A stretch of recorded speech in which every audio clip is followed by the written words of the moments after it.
On va s'intéresser aujourd'hui à un composant qui a l'air tout simple, mais qui est en fait un véritable concentré d'ingénierie de haute précision, le ressort de compression. Et attention, on ne parle pas ici d'une simple pièce métallique. Non, on va parler du sur-mesure, là où chaque paramètre, chaque choix est absolument décisif. Et cette citation de RDO Springs, eh bien, elle met les pieds dans le plat. Dans l'industrie de pointe, le standard, c'est bien souvent un compromis. La vraie performance, elle vient de la spécificité. C'est toute cette philosophie du sur-mesure qu'on va décortiquer ensemble. Alors voilà notre feuille de route. On va suivre le cycle de vie complet d'un ressort sur mesure, en partant du cahier des charges initial jusqu'aux finitions qui vont garantir sa performance et surtout sa longévité. Allez, on entre dans le vif du sujet. Qu'est-ce qui fait vraiment la différence entre une pièce qu'on trouve sur catalogue et une solution d'ingénierie qui a été pensée et conçue de A à Z? La différence, elle saute aux yeux. L'approche standard, elle, impose des compromis. En gros, c'est le projet qui doit s'adapter à la pièce. Et ça peut créer des goulots d'étranglement ou pire, des défaillances prématurées. Le sur-mesure, comme le souligne très bien REM Ressort, c'est la logique inverse. C'est la pièce qui est conçue pour coller parfaitement, sans aucune concession, aux contraintes de l'application. On ne vise pas une performance adéquate, on vise une performance optimale. On arrive maintenant à l'étape clé. C'est vraiment ici que tout se joue. La définition du cahier des charges, ce n'est pas juste une formalité administrative, non. C'est la pierre angulaire de toute la performance future du ressort. Voilà les 5 piliers de la conception. Des outils comme les configurateurs en ligne de CGR le montrent très bien. Toutes ces données sont interdépendantes. Le diamètre du fil va directement influencer la raideur, la longueur libre va impacter la course maximale, et les specs de charge, elles, dictent toute la géométrie. C'est un équilibre extrêmement précis qu'il faut trouver. Mais attention, la géométrie seule, ça ne suffit pas. Loin de là. Un ressort, ça ne fonctionne jamais dans le vide. La température, les agents corrosifs, la fatigue cyclique, toutes ces contraintes environnementales sont critiques. Et elles vont directement nous guider vers le choix de l'étape suivante, qui est absolument cruciale. Et cette étape, c'est la science des matériaux. C'est ici qu'on va donner au ressort son âme, si on peut dire. C'est-à-dire sa capacité à résister dans le temps et dans des conditions qui peuvent être franchement extrêmes. Ce qu'on voit sur ce tableau, c'est cette corrélation essentielle entre les propriétés. Prenons l'acier au chrome silicium, par exemple. Avec son module de cisaillement, le fameux module G qui est très élevé, on va le choisir pour sa résistance à la fatigue. A l'inverse, un inox technique sera parfait pour sa tenue en température, qui peut monter jusqu'à 350 degrés Celsius, et sa résistance à la corrosion, même si son module G est un peu plus faible. C'est un arbitrage d'ingénieur pur. Cet exemple illustre ça parfaitement. Pour des applications en cryogénie ou à très haute température, l'inox, ce n'est même pas une option, c'est une nécessité technique.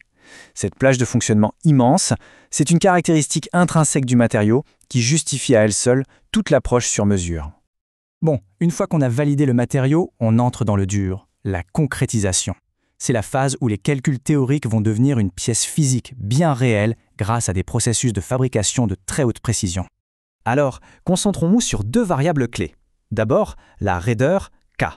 Elle définit la force en newton qu'il faut pour comprimer le ressort d'1 millimètre. C'est sa dureté en quelque sorte. Et puis la flèche F, qui est sa course utile. Ces 2 valeurs, elles découlent directement de la géométrie, le diamètre du fil, le diamètre d'enroulement, le nombre de spires, et bien sûr du module de cisaillement G du matériau. Tout est lié. Là, on touche à un point critique, le flambage. C'est un peu le talon d'Achille des ressorts qui sont longs et fins. Un ressort qui se met à flamber ne se comprime plus dans l'axe, il se déforme sur le côté et c'est la défaillance immédiate. La conception sur mesure, elle, anticipe ce risque. Comment ? En imposant un guidage, soit interne avec un mandrin, soit externe avec un manchon, pour forcer une compression qui soit parfaitement axiale. Ce processus, c'est une vraie chorégraphie industrielle. C'est la signature de spécialistes comme les ressorts Aumarnais. L'enroulage à froid sur une machine CNC, ça garantit une géométrie au micron près. Ensuite, le traitement thermique stabilise la structure de l'acier, il élimine toutes les contraintes internes. Chaque étape est maîtrisée à la perfection pour obtenir une pièce aux performances prévisibles et surtout répétables. On arrive maintenant à une étape qu'on a souvent tendance à sous-estimer, et pourtant elle est fondamentale. Le traitement de surface, ce n'est pas juste de la cosmétique, non. C'est une barrière de protection et une véritable amélioration des propriétés mécaniques. Le grenaillage, c'est l'exemple parfait d'un traitement haute performance. En créant un réseau de contraintes de compression en surface, il vient en fait neutraliser les micro-amorces de fissures avant même qu'elles puissent se propager. Pour un ressort qui va subir des millions de cycles, sa durée de vie peut être doublée, voire triplée. C'est une véritable assurance contre la rupture par fatigue. Et le grenaillage, ce n'est qu'une des options.